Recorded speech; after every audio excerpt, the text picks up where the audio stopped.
I want to record just a short video.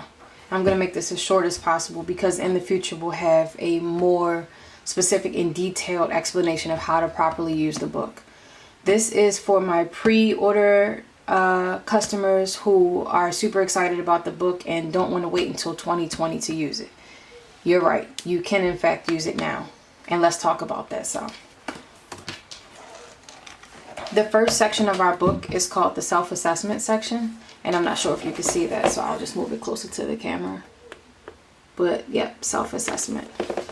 And you do not need to wait until 2020 to use that. You could use that immediately. The self-assessment first starts off by asking, who are you? You'll use your vitals, which stands for your values, interests, temperament, around-the-clock activities, life missions, and meaningful moments, as well as strengths, to determine who you are. This page allows you to determine what your core values are. This page summarizes them, and it goes from the large list, where you can identify with, I would say as many as you choose. Don't choose everyone, but anyone that resonates with you is what you would circle. By the time you get to this page, you'll wind up with 5. 1, 2, 3, 4, 5. And then you'll delve more into the values, interests, temperament, the activities, moments, and strengths. And this is good because before you even get into 2020, you're getting very well aware of yourself. The temperament test, and once you take the temperament test, the temperament description will be on the right-hand side. That's pretty fun. I enjoyed filling that out. The mood map uses 5 and 6 senses to help you to identify shifts in your energy and sometimes even navigate to when it initially began. And that's just some of it. Touch, sight, hearing, taste, smell, intuition.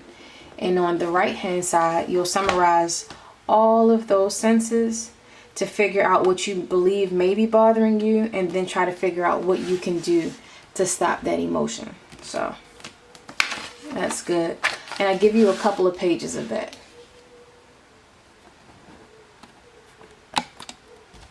Which is helpful.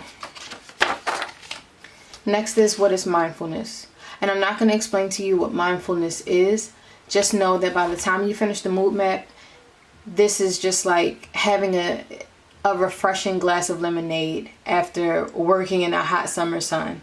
Like, it's just refreshing to understand mindfulness and what it can do for you. So get excited about this page, especially following the mood map. It's clarity, and then it's peacefulness. From there, we have a generalized anxiety disorder self-test. There are some of us who just have anxious moments, and there are others who actually suffer from an anxiety disorder. And you can use this self-test to figure it out. Now, granted, at the end it says, once you finish this test, reach out to a medical professional for more information and a specific diagnosis based on your results. So this is not one of those fun tests that you take in the back of a magazine at the supermarket. It does require you to take some action behind it. And just for a little bit more clarity, we talk about what is generalized anxiety disorder, what's the difference between normal anxiety and GAD, and then also coping with and managing your anxiety. And then also you have the ADAA.org website where you can get additional help with dealing with anxiety and depression. And these are all great resources. From there, we have the decatastrophizing section, which is kind of what it sounds like. The opposite of decatastrophizing is catastrophizing. And it's as simple as having a bad day, but when you're telling the story, you explain it as if it's the worst day ever. These questions here will help you to identify in what ways you can decatastrophize a situation and remove the anxiety associated with even the possibility of that thing happening. And we give you a couple of pages for that as well. So these are all things that you can do way before the new year comes. Even this page, the 3, 6, 9, 12 page, it's so that you can break your goals down. The first 3 months, the first 6 months, 9 months, 12 months. So in that first quarter, you can write down the goals that you would like to accomplish just to make yourself accountable. So that by March, you can follow up to make sure that you've accomplished those goals. And that'll be interesting. Now, we're going to skip over planning because we're not in 2020 yet, so that does not apply to us. And go straight to finances. Very cool. I love this section. Your monthly bills go here. company name, contacts, website, username, password, account numbers, amount due, due date. Then our monthly payments a little bit more. So in this section, you're writing down the bills, but this is where you are recording. Even if you want to check it off and just say paid, paid, paid. Maybe you did a partial payment in January. You want to remind yourself before February that you need to make that payment. And if you forget, at least you can see in February that you only made a partial payment. So if someone calls you and says, hey, you're late on your payment, you can just go back to your book and say, you know what, you're right. I understand why I got the late fee. Only did a partial payment in January. So it's more so about being accountable and aware. Not as many surprise phone calls from creditors or people that you owe money to, because you already know. And we'll get to how you can avoid those phone calls down the line. But for right now, at least you can be aware of them. You have another page for your monthly payments. Medical bills tracker. Anyone that's a parent that's had a baby, if you've been in an accident and had to go to the hospital, if you have a chronic disorder where you have medical bills, you can keep track of them here. We're not just going to rip them out of the envelopes, see the crazy large price and throw them on our desk. We're going to write them out by the name, number, website, account, even your invoice number, the amount due in your service, and then your due date. Our debt tracker is cool too, because if your bills go from being a monthly bill with the service date to going to collections, you want to keep track of that as well, because that's when you get those irritating phone calls from creditors saying that you owe money. The reason why we left so much space in the amount due section is as you continue to pay off that amount for that company, it's going to get less and less and less. So maybe it started off as 1,000 and you put down 100. You can cross that out and put 900. And it's going to keep going until you get somewhere down here, and then you can cross it off as being paid off. That's pretty good, right? Next, we have the BareBudget method budget form, and it is very detailed. And over here is the explanation on how you can use the BareBudget method to organize your bills.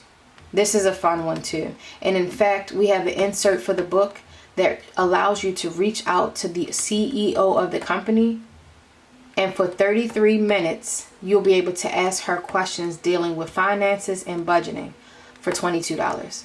All of that information that you can cram into those beautiful 33 minutes are made available for you. So definitely take her up on that. You'll get a wealth of information. Trust me, I've used her services myself and I was not disappointed. And the same with the business finance tracker. If you are a person who is interested in starting a business, if you already have a business, but you're not yet in that QuickBooks place in your life and haven't paid for that app that organizes that, or you can't afford to hire someone, do it yourself, at least for right now. It gives you an opportunity to keep track of your monthly bills, just like with the personal. Make sure that you get it paid, just like the personal. But here we have a vendor and supply contact list, because you got to keep track of where you're getting your stuff from, right? Here's where you do it. Your vendor names, account number, notes. It's just important. And that's one section, and that's another section.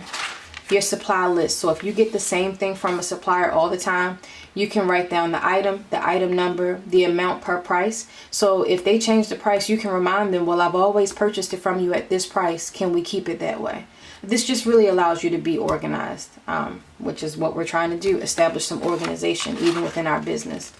Expense trackers. How much are you spending to run your business? And of course, you should be keeping track of your spending, whether it's cash or credit card and things like that. But here you can write it down. You can say whether or not it was cash, whether it was checks, or otherwise your checking account. And that expense tracker keeps going all the way down. You can also keep track of your annual sales. So if you're selling anything, write the item down. How many did you sell in January, February, March, all the way down to December. You can total it, add taxes, any fees, and the year profit. And that's that. And like I said, every page you get a dot grid, every section that is, if you can see the little dots. And that's the dot grid. Pretty soon we are going to get into organizing and planning, and I'm super excited to talk to you guys about this section.